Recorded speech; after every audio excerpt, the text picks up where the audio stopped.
Hi guys, we are Group 13 and today we are doing experiment 3, impact of jet.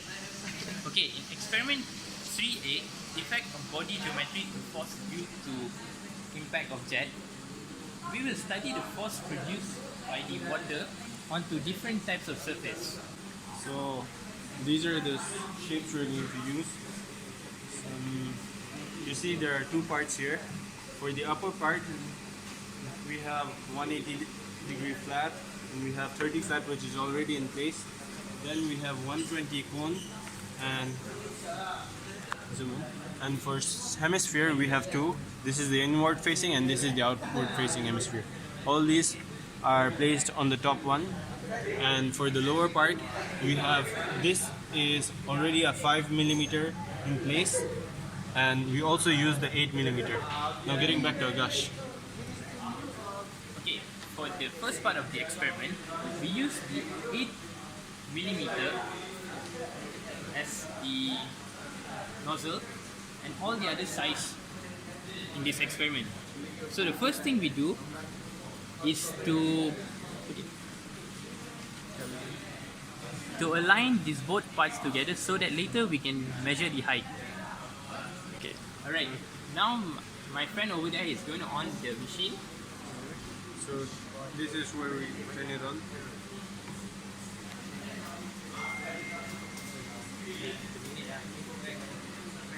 And this apparatus here, it gives us the flow rate. We can adjust it from here. You see?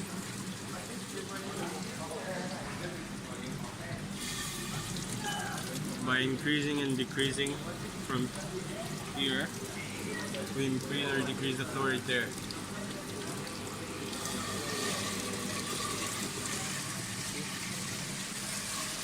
Okay, after that, we will measure the difference of the height.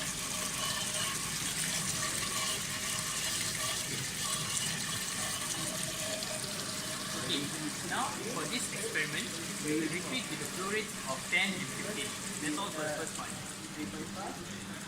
Hello.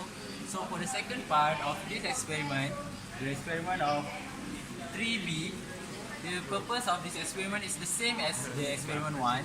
Just the difference is, for this experiment we are going to use the weight. We are going to see the force, the effect of force toward the weight. So basically, the steps are the same like the first experiment. First, we need to adjust this caliper until it is the same level with this metal. So later we can calculate the distance difference. And second, we are going to install this water jet of 5mm, and then we are going to install the geometry body with different shape. We are going to test 5 shapes, which are hemisphere, 120 cone, hemisphere, 120 cone, 180 flat and 30 flat. So first we are going to use this 30 flat.